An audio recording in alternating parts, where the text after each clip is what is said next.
कहानी नंबर 152। क्या पैसा ही सब कुछ है? माइकल जैक्सन 150 साल तक जीना चाहता था। किसी से हाथ मिलाने से पहले दस्ताने पहनता था। लोगों के बीच में जाने से पहले मुंह पर मास्क लगाता था। अपनी देख रेख करने के लिए उसने अपने घर पर 12 डॉक्टर्स नियुक्त किए हुए थे, जो उसके सर से लेकर पांव के नाखून तक की जांच प्रतिदिन किया करते थे। उसका खाना लेबोरेटरी में चेक होने के बाद उसे खिलाया जाता था। स्वयं को व्यायाम करवाने के लिए उसने 15 लोगों को रखा हुआ था। माइकल जैक्सन अश्वेत था। उसने 1987 में प्लास्टिक सर्जरी करवाकर अपनी त्वचा को गोरा बनवा लिया था। अपने काले माँ बाप और काले दोस्तों को भी छोड़ दिया। गोरा होने के बाद उसने गोरे माँ बाप को किराए पर लिया और अपने दोस्त भी गोरे बनाए। शादी भी गोरी औरतों के साथ की। नवंबर 15 को माइकल ने अपनी नर्स डेबी रो से विवाह किया। उसके जीवन का बस एक ही लक्ष्य था कि वह 150 साल तक जीवित रहे। इसके लिए वह हमेशा ऑक्सीजन वाले बेड पर सोता था। उसने अपने लिए अंगदान करने वाले डोनर भी तैयार कर रखे थे, जिन्हें वह खर्च देता था, ताकि समय आने पर उसे किडनी, फेफड़े, आंख या किसी भी शरीर के अन्य अंग की जरूरत पड़ने पर वह आकर दे दे। उसको लगता था कि वह पैसे और अपनी प्रसिद्धि के बदौलत मौत को भी चकमा दे सकता है, लेकिन वह गलत साबित हुआ। 25 जून 2009 को उसके दिल की धड़कन रुकने लगी। उसके घर पर 12 डॉक्टर की मौजूदगी में हालत काबू में नहीं आए। सारे शहर के डॉक्टर उसके घर पर जमा हो गए, लेकिन वह उसे नहीं बचा पाए। उसने 25 साल तक डॉक्टर की सलाह के विपरीत कुछ नहीं खाया। अंत समय में उसकी हालत बहुत खराब हो गई थी। 50 साल तक आते आते वह पतन के करीब ही पहुंच गया था और 25 जून 2009 को वह इस दुनिया से चला गया। जिसने अपने लिए 150 साल जीने का इंतजाम कर रखा था, उसका इंतजाम धरा का धरा रह गया। जब उसकी बॉडी का पोस्टमार्टम हुआ तो डॉक्टर्स ने बताया कि उसका शरीर हड्डियों का ढांचा बन चुका था।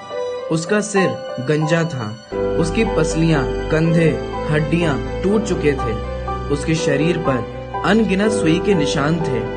प्लास्टिक सर्जरी के कारण होने वाले दर्द से छुटकारा पाने के लिए एंटीबायोटिक वाले दर्जनों इंजेक्शन उसे दिन में लेने पड़ते थे।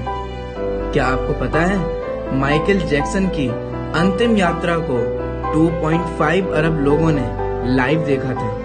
यह अब तक की सबसे ज्यादा देखे जाने वाली लाइव ब्रॉडकास्ट है। माइकल जैक्सन की मृत्यु के दिन यानी 25 जून 2009 को दोपहर के 3:15 बजे विकिपीडिया, ट्विटर, इंस्टेंट मैसेंजर यह सभी क्रैश हो गए थे। उसकी मौत की खबर का पता चलते ही गूगल पर 8 लाख लोगों ने माइकल जैक्सन को सर्च किया। ज्यादा सर्च होने के कारण गूगल पर सबसे बड़ा ट्रैफिक जाम हुआ था और गूगल क्रैश हो गया। 2.5 घंटे तक गूगल काम नहीं कर पाया। मौत को चकमा देने की सोचने वाले हमेशा मौत से ही चकमा खा जाते हैं। सार यही है कि बनावटी दुनिया के बनावटी लोग कुदरती मौत की बजाय बनावटी मौत ही मरते हैं। ऐसे प्रसंगों को जानकर कुछ गंभीर प्रश्न उपस्थित होते हैं, जिनका हम सभी को चिंतन अवश्य करना चाहिए। क्या हम बिल्डर्स, इंटीरियर डिजाइनर्स, कैटर्स और डेकोरेटर्स के लिए कमा रहे हैं? विचार कीजिए, हम बड़े बड़े कीमती मकानों और बेहद खर्चीली शादियों से किसे इम्प्रेस करना चाहते हैं? क्या आपको याद है कि कुछ साल पहले किसी की शादी पर आपने क्या खाया था? जीवन के प्रारंभिक वर्षों में क्या हम पशुओं की तरह काम में जुटे नहीं रहते? कितनी पीढ़ियों के खान पान और लालन पालन की व्यवस्था करनी है हमें। आजकल अधिकांश लोगों के 2 बच्चे हैं, बहुतों का तो सिर्फ एक ही बच्चा है। तो फिर सोचिए कि हमारी जरूरत कितनी है और हम पाना कितना चाहते हैं।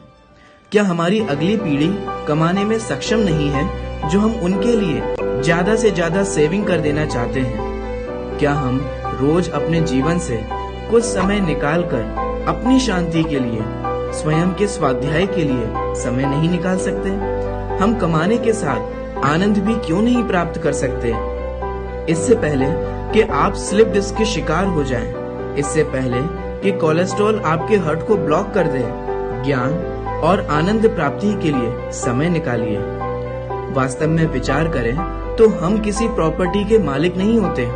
सिर्फ कुछ कागजातों, कुछ दस्तावेजों पर अस्थायी रूप से हमारा नाम लिखा होता है और हमें ऐसा लगता है कि यह जमीन हमारी है।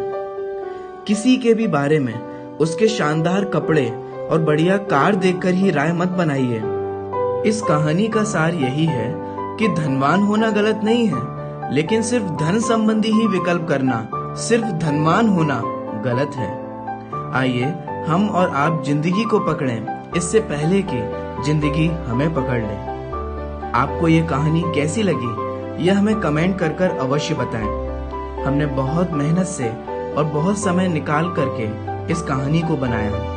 आप थोड़ा सा समय निकाल करके इस कहानी को सभी के साथ शेयर अवश्य करें। आपने ये कहानी अंत तक देखी और अपना बहुमूल्य समय इस कहानी को देखने में लगाया, अतः आपका हृदय से बहुत बहुत धन्यवाद।